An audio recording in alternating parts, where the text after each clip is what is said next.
নিয়তটা একদম পিওর পরিশুদ্ধ হতে হবে। একমাত্র আমি হজে যাচ্ছি আমার মওলাকে রাজি করার জন্য, আমার অন্য কোনো উদ্দেশ্য নাই। আমার আল্লাহ যেন রাজি হয়, আমার রসুল যেন আমার উপর সন্তুষ্ট হয়, এটাই হবে একমাত্র নিয়ত, এটাই হবে অন্তরের পরিশুদ্ধ নিয়ত। নিয়তকে পরিশুদ্ধ করতে হবে।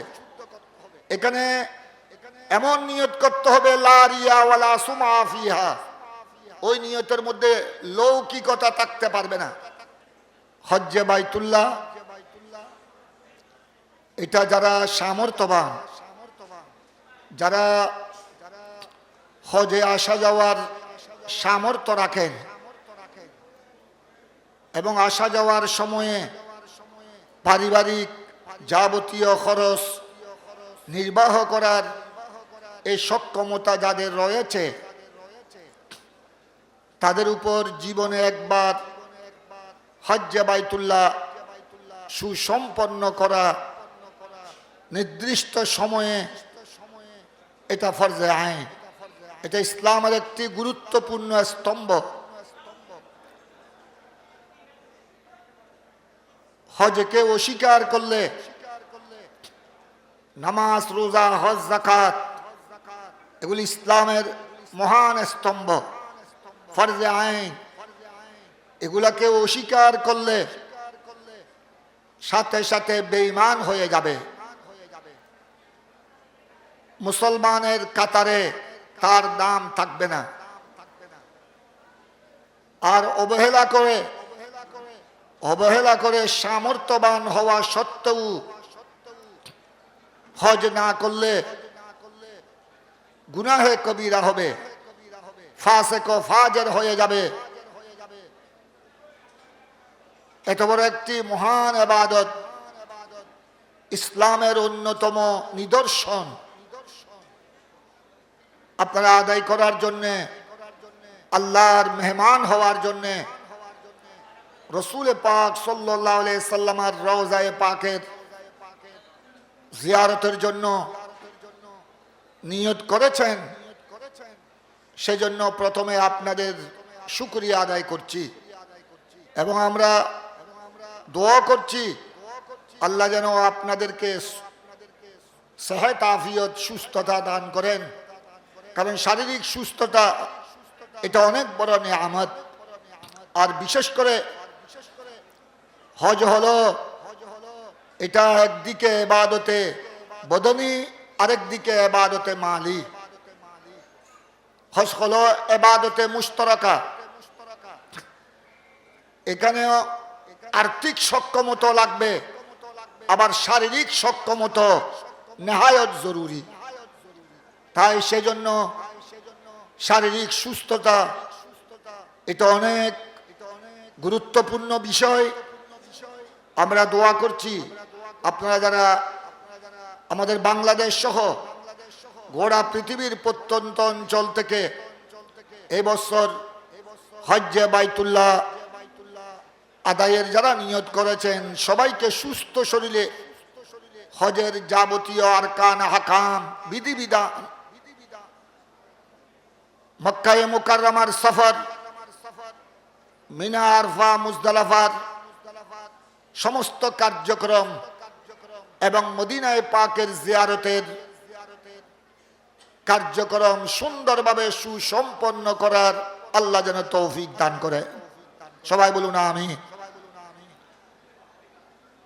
হজ্জে মাবরুর সবাই আল্লাহর দরবারে এখন থেকে আপনাদের এখন মনের গতি, আপনাদের এখন আবেগ, কলবের তাওয়াজ্জু, অন্তরের তাওয়াজ্জু এখন আল্লাহর ঘরের দিকে। এখন মদিনায়ে পাক সবুজ গম্বুজের দিকে। যেই সময় থেকে আপনারা হজের নিয়ত করেছেন, বিশেষ করে এখন যাত্রার সময় যত সন্নিকট হচ্ছে, বাংলাদেশ থেকে যাত্রা শুরু করার সময় যত নিকটে আসছে, তত আপনাদের মনের গতি, মনের আকর্ষণ সেদিকে বেড়ে যাচ্ছে, আল্লাহর ঘরের দিকে, রসুল পাক সাল্লাল্লাহু আলাইহি সাল্লামের রওজায়ে পাকের দিকে। সুতরাং এই পবিত্র মন নিয়ে আপনারা সদা দোয়া করবেন, হজের সফর যেন নিরাপদে, হজ এবং জিয়ারতের সফর অত্যন্ত আমন আমানের সাথে নিরাপদে সুসম্পন্ন করার আল্লাহ যেন তৌফিক দান করেন। এবং যেই হজকে আমার নবী হাদিসে পাকে হজ্জে মবরুর বলেছেন, যেই হজের জাযা বিনিময় একমাত্র জান্নাত। হজ্জে মবরুর সহিহ বুখারী শরীফের হাদিস। হজ্জে মবরুরের জাযা বিনিময় আর কিছু নয়, একমাত্র জান্নাত। ওই হজ্জে মবরুর আল্লাহ যেন সবাইকে নসিব করেন। হজ্জে মবরুরের বেশ ব্যাখ্যা রয়েছে। মুহাদ্দিসিনে কেরাম, হাদিসের ব্যাখ্যাকারীগণ অনেক ব্যাখ্যা দিয়েছেন। এক ব্যাখ্যা হলো হজ্জে মবরুর নিয়তটা একদম পিওর পরিশুদ্ধ হতে হবে। একমাত্র আমি হজে যাচ্ছি আমার মওলাকে রাজি করার জন্য, আমার অন্য কোনো উদ্দেশ্য নাই। আমার আল্লাহ যেন রাজি হয়, আমার রসুল যেন আমার উপর সন্তুষ্ট হয়, এটাই হবে একমাত্র নিয়ত। এটাই হবে অন্তরের পরিশুদ্ধ নিয়ত। নিয়তকে পরিশুদ্ধ করতে হবে। এখানে এমন নিয়ত করতে হবে লা রিয়া ওয়ালা সুমআ ফিহা। ওই নিয়তের মধ্যে লৌকিকতা থাকতে পারবে না। কে আমাকে হাজি বলবে? আমি একবার এক সমস্যায় পড়েছিলাম। এটা আমার মনে নাই কি আমার বিবাহের সময় ছিল না আমার পরিবারের আরেকজনের বিবাহের বিষয় ছিল। উনি আমাদের চট্টগ্রামের নামি দামি মানুষ। আমি নাম বলবো না, নাম বললে আপনারা অনেকে চিনবেন। ভুলক্রমে বিবাহের কার্ডের মধ্যে কে লিখেছেন আমার স্মরণ নাই, ওনার নামের নাম সব সুন্দরভাবে বানানো হয়েছে, ওনার আসল নাম ঠিকভাবে লেখা হয়েছে, শুধু আলহাজ লেখা হয়নি। হয়তো যিনি লিখেছেন উনি ওনার লেখার মধ্যে আলহাজ শব্দটি বাদ পড়েছিল এবং উনি ওই ব্যক্তি যাকে কার্ড দেয়া হলো সে একেবারে রাগান্বিত হয়ে পড়লেন যে সব তো আমার নাম তো ঠিকভাবে লেখা হয়েছে, কিন্তু আমাকে সবাই আলহাজ বলেন। এটা তো উনাদেরও জানার কথা, আমার নামের মধ্যে আলহাজ কেন লেখা হলো না? হয়তো উনি মাইন্ড করেছেন যে তারা কোনো আমাকে তুচ্ছ তাচ্ছিল্য করলো কিনা। পরবর্তী পর্যায়ে তিনি আমাকে বলেও দিয়েছেন, বয়সে আমার বাপ চাচার সমান, ভালো মানুষ, আমাদের পরিবারের সাথেও আমার বাপ চাচার সাথেও ভালো সম্পর্ক। আমাকে তিনি বাতিজা বলতেন। আমার বাপ চাচার সাথে যেহেতু উনার ভালো সম্পর্ক ছিল, আমাকে এই ঘটনার অনেক দিন পরে তিনি বলেও দিয়েছেন, অথচ এটা আমি জানতাম না যে ভাতিজা আপনাকে তো আমি মোহব্বত করি, আপনাকে আমরা স্নেহ করি, কিন্তু আমার নামটা কি লিখবে এটা আপনি কি একটু দেখবেন না, আপনি বলবেন না? তো এই সমস্ত আমাদের ইচ্ছা যেন এগুলা না হয় যে আমাকে কে হাজি লিখবে, কে আলহাজ বলবে। বস এটা মানুষের কাজ, কেউ বললো কেউ বললো না, ওইদিকে কেন আমার দৃষ্টি যাবে? আমার নামের উপর হাজি আলহাজ লেখা হলো কিনা আমি ওইটা কেন দেখবো? আমি তো যাচ্ছি আল্লাহর দুয়ারে, আমি তো যাচ্ছি রাসূল পাক সাল্লাল্লাহু আলাইহি ওয়াসাল্লামের রওজায়ে পাকে। আল্লাহ রাসূল যদি রাজি থাকেন আমার হয়ে গেল। তো আল্লাহ রাসূল যদি রাজি হয়ে যান, বাস খোদার খোদাই আমার উপর রাজি আছে কিনা এটা তো আমার দেখার বিষয় নয়। ঈমানদারের সবসময় ঈমানদারের উদ্দেশ্য থাকতে হবে রাদায়ে মাওলা। ঈমানদারের আসল উদ্দেশ্য হতে হবে আল্লাহর সন্তুষ্টি, আল্লাহ রসুলের রাজামন্দি। তো সুতরাং আমি এটার নাম হলো হজ্জে মাবরুর। এমন নিয়ত হতে হবে একেবারে প্রিয়, পরিশুদ্ধ, খালিস। এখানে কোনো লৌকিকতার কোনো অবকাশ থাকতে পারবে না। সামান্য লৌকিকতার কোনো গন্ধ যেন না আসে। এটাই হলো হজ্জে মাবরুর। আরেক ব্যাখ্যা হলো হজ্জে মাবরুর নিয়ত পরিশুদ্ধ হতে হবে, আর হজের ফরায়েজ ওয়াজিবাত সুনান, হজের যেগুলা বিধি বিধান, এটা অত্যন্ত আদবের সাথে আদায় করার জন্য চেষ্টা করতে হবে। বিশেষ করে ফরজ যেন বাদ না যায়, ওয়াজিব যেন তরক না হয়। কারণ ফরজ ওয়াজিব বাদ পড়লে আমার হজটা বরবাদ হয়ে গেল। আর চেষ্টা করতে হবে হজের মধ্যে যে সুন্নত গুলো আছে, এই সুন্নত গুলো যেন আমরা আদায় করতে পারি। কারণ সুন্নতের দ্বারা, রাসূল পাক সাল্লাল্লাহু আলাইহি ওয়াসাল্লামের সুন্নতের দ্বারা আমার ফরজ ওয়াজিব আল্লাহর দরবারে কবুল হবে পেয়ারা রাসূলের সুন্নতের মাধ্যমে। এই জন্য আপনারা এখন থেকে হজ গাইড আপনাদের হাতে পৌঁছেছে, অথবা হজের বিভিন্ন বাংলায় বই পুস্তক মার্কেটও পাওয়া যায়। আপনারা এখন থেকে বারবার কিন্তু এটা স্টাডি করতে হবে। বিশেষ করে যেগুলি জরুরি মাসআলা, হজের ফরজ গুলো, হজের ওয়াজিব গুলো, সুন্নাত গুলো, আর কি কারণে হজ নষ্ট হয়ে যায়, কি কারণে ইহরাম নষ্ট হয়ে যায়, আমাকে দম দিতে হবে, শাস্তি ভোগ করতে হবে। এই জরুরি মাসআলাগুলো আপনারা একটু বারবার দেখবেন। যারা নতুন হজ করতে যাচ্ছেন, আপনাদের যতটুকু চেষ্টা, যতটুকু পারেন বারবার মাসলা মাসাইলগুলি দেখবেন। পরিবার আপনাদের সাথে, পরিবারগুলির সাথে থাকে, আমাদের মা বোনগুলির সাথে থাকে, তাদেরকেও এগুলো নিয়ে শেয়ার করবেন। সাথে সাথে আপনারা তারপরেও কিন্তু প্রথমবার যখন হজ করা হয়, আপনি বারবার বই পুস্তক দেখলেও সবগুলা আপনার আয়ত্তে আসবে না।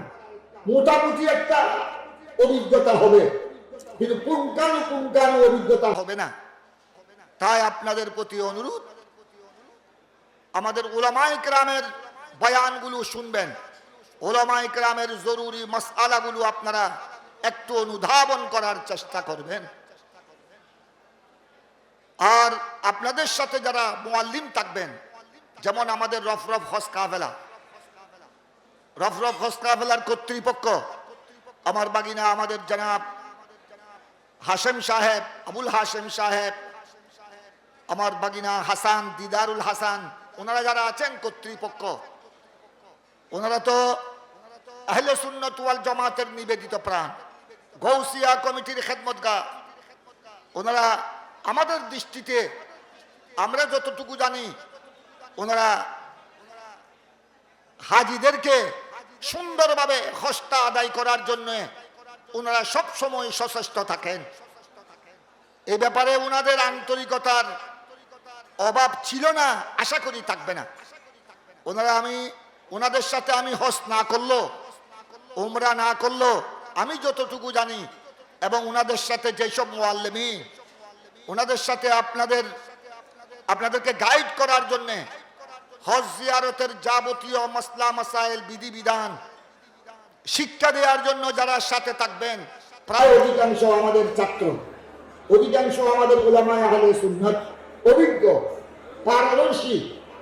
আপনারা যেহেতু হজের মসলা কঠিন, জীবনে একবার, অনেকে হয়তো জীবনে একবার ফরজ হজ আদায় করেছেন, দ্বিতীয়বার হজ করার সুযোগ পায়নি।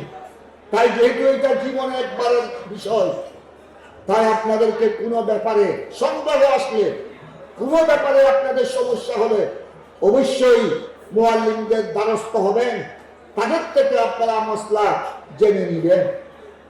এদিকে একটু আপনারা লক্ষ্য রাখবেন। তাই যদি আমরা নিষ্ঠার সাথে সুন্দরভাবে হজটা যদি আদায় করতে পারি, তাদের ব্যাপারে রাসূল পাক সাল্লাল্লাহু আলাইহি ওয়াসাল্লাম শুভ সংবাদ দিয়েছেন। হাজিরা হজ সম্পন্ন করে বাড়িতে ফিরে আসে কিভাবে? রাজা কায়াউমিন ওয়ালাদাতহু উম্মুহু আও কামা ক্বালা আলাইহিস সালাতু ওয়াস সালাম।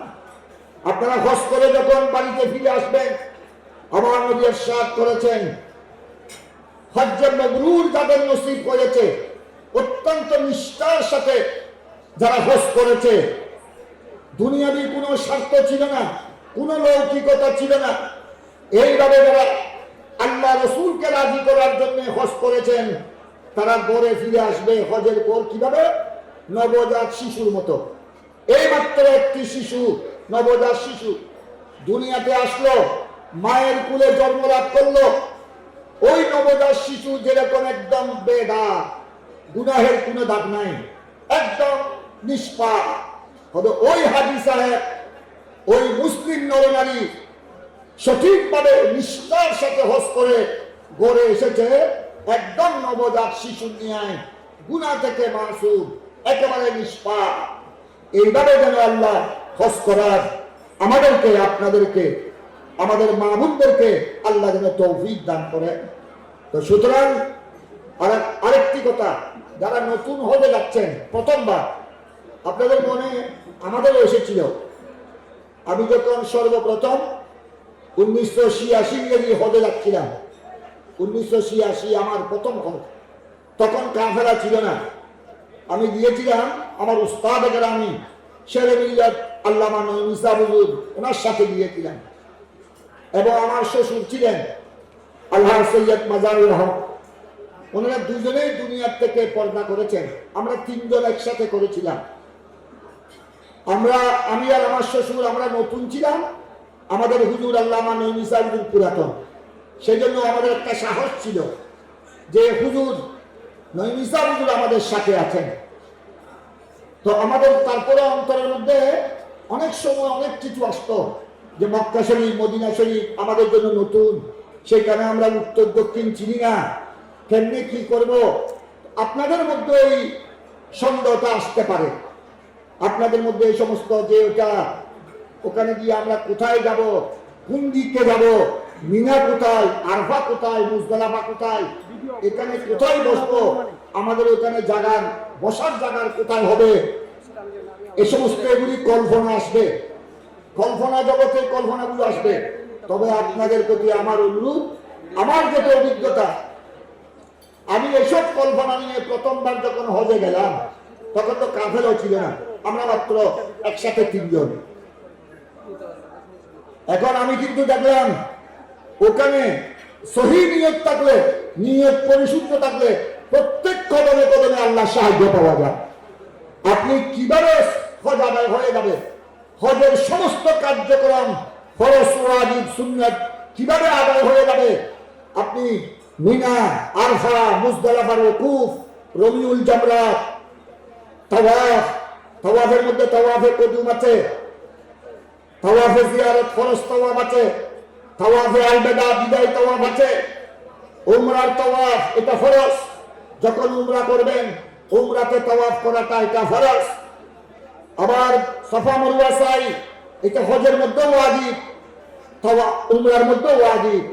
তো এই হজের যে হজ এবং উমরার যে ফরজগুলো, ওয়াজিবগুলো, সুন্নতগুলো আছে, কিভাবে আদায় হয়ে যাবে আপনি চিন্তা করতে পারবেন না। ওখানে প্রত্যেক কদমে কদমে আল্লাহর রহমত, ওখানে প্রত্যেক পদে পদে আল্লাহর সাহায্য। সুতরাং আপনারা ভয়ের কোনো কারণ নাই, কোনো ভয় করবেন না। যাচ্ছেন আল্লাহর দুয়ারে, যাচ্ছেন মদিনায় পাকের জমিনে, আল্লাহর উপর ভরসা রাখবেন। এই জন্য তাওয়াক্কুল হলো, তাওয়াক্কুলের দ্বারা আল্লাহর উপর যদি পরিপূর্ণ আস্থা রাখেন, পরিপূর্ণ যদি ভরসা রাখেন, ভরসার দ্বারা, তাওয়াক্কুলের দ্বারা। ইমামে গাজ্জালি, ইমামে মুহাম্মদ গাজ্জালি আলাইহির রহমান, ওনার কয়েক কিতাবে কথা লিখেছেন, ইহয়া উলুমুদ্দিন সহ। খোদা ইমানদার, তুমি যদি আল্লাহর উপর ঠিকভাবে তাওয়াক্কুল রাখো, আল্লাহর উপর তুমি সবকিছু সুপর্দ করে দাও, আল্লাহর উপর যদি পরিপূর্ণ ভরসা রাখো, তোমার সমস্ত কার্যক্রম 3/2 সহজ হয়ে যাবে। 3/2 এমনি সহজ হয়ে যাবে, আরেক ভাগের জন্য তুমি চেষ্টা করবে। এই জন্য আপনাদের প্রতি আমার অনুরোধ, গবরাবার বিশেষ করে আমাদের মামুনদের অন্তরটা নরম, পুরুষের ছেলে ওনাদের অন্তরটা নরম। একদিকে ছেলে মেয়ে ছেড়ে 1 মাস 1.5 মাসের জন্য সফর, আরেকদিকে ওখানে মক্কা শরীফ মদিনা শরীফ লক্ষ লক্ষ মানুষের হজের সময় লক্ষ লক্ষ মানুষের ভিড়। আপনাদের অন্তরে অনেক কিছু কল্পনা জগতে আসবে, ঘবরাবার কোনো কারণ নাই।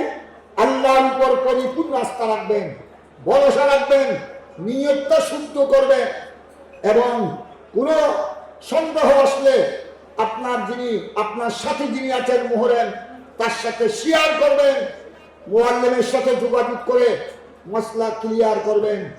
তাই আমি আপনাদের খেদমতে আর লম্বা তকরির না করে এখানে আমার আজিজে গ্রামী আলহাজ মৌলানা আবুল হাসান জুবায়ের রেজভী সাহেব, যিনি জামে আহমদিয়া সুন্নিয়া দায়েম নাজির জামে মসজিদের খতিব, এবং আপনাদের সাথে আছেন রফরফ হজ কাফেলার এই কর্মশালা, হজ কর্মশালায় বিভিন্ন সময় গুরুত্বপূর্ণ বয়ান করে থাকেন জামে আহমদিয়া সুন্নিয়ার ফকিহ আজিজে গ্রামী মৌলানা আবুল হাসান উমার রেজভী সাহেব, আরো অসংখ্য উলামায়ে কেরাম, ওনাদের বয়ান হবে। আমার আজিজে গ্রামী মৌলানা জাইনুল আবেদিন সহ আমি সকল মুআল্লিমিনে হযরতকে ধন্যবাদ জানাই। আপনাদের সবাইকে আমি মোবারকবাদ জানিয়ে আমি দুয়ার একটা সুযোগ পেলাম, ওখানে গিয়ে একটু আমাদেরকে স্মরণ করবেন। ওখানে গিয়ে আমার নবীর রওজায়ে পাকে গিয়ে, আল্লাহর ঘরে গিয়ে, মিনা আরফা মুজদালিফা খানায়ে কাবায় গিয়ে আমাদের সবাইকে, আপনার আত্মীয় স্বজন সবাইকে স্মরণ করবেন। এটা একটা খেয়াল রাখবেন। উত্তম দোয়া কোনটি? দোয়ার মধ্যে উত্তম দোয়া, আফদালুদ দোয়া, এটার একটা ব্যাখ্যা এসেছে হাদিসে পাকে, কয়েকটা বর্ণনা দেখা যায়। উত্তম দোয়ার একটি ব্যাখ্যা হলো যেই দোয়াটা হলো আপনি শুধু নিজের জন্য করবেন না, সকলের জন্য করবেন, এটাই হলো উত্তম দোয়া। সকলের জন্য যখন করবেন, দেশবাসীর জন্য, ভাই ব্রাদারের জন্য, আত্মীয় স্বজনের জন্য, তখন অটোমেটিক আপনি যখন সকলের জন্য দোয়া করলেন, আল্লাহ আপনার দোয়া অটোমেটিক কবুল করবেন। এই জন্য দোয়া কবুল হওয়ার জন্য একটি উত্তম তরিকা হলো দোয়া সকলের জন্য করবেন। সেখানেও আমাদের জন্য দোয়া করবেন। আমরা আপনাদেরকে আল্লাহর হাওয়ালা করে দিলাম। আল্লাহ যেন আপনাদেরকে আল্লাহর ঘরের মেহমান হিসেবে, আমার প্যারা নবী রসুল পাক সাল্লাল্লাহু আলাইহি সাল্লামের রওজায়ে আকদাসের মেহমান হিসেবে আল্লাহ যেন আপনাদেরকে কবুল করেন। হজ এবং উমরার সমস্ত এবং জিয়ারতের সমস্ত কার্যক্রম আল্লাহ যেন সহজ করে দেন। আল্লাহ যেন সবাইকে হজ্জে মাবরুর নসিব করেন। আপনারা দোয়া করবেন, আমরাও যেন আল্লাহ রসুলের দুয়ারে বারবার যেন আসা যাওয়া করতে পারি। জিয়ারতের তৌফিক আল্লাহ যেন দান করেন। আমিন সুম্মা আমিন। আমি রফরফ হজ কাফেলার কর্তৃপক্ষকে মোবারকবাদ জানাই। হাজিদেরকে নিয়ে, আল্লাহর মেহমানদেরকে নিয়ে এত সুন্দর আয়োজন ওনারা করেছেন, ওনাদের শুকর আদায় না করলে আল্লাহর দরবারে কৃতজ্ঞতা হবে না। ওনাদের দিন দিন আমি তরক্কি কামিয়াবি কামনা করছি।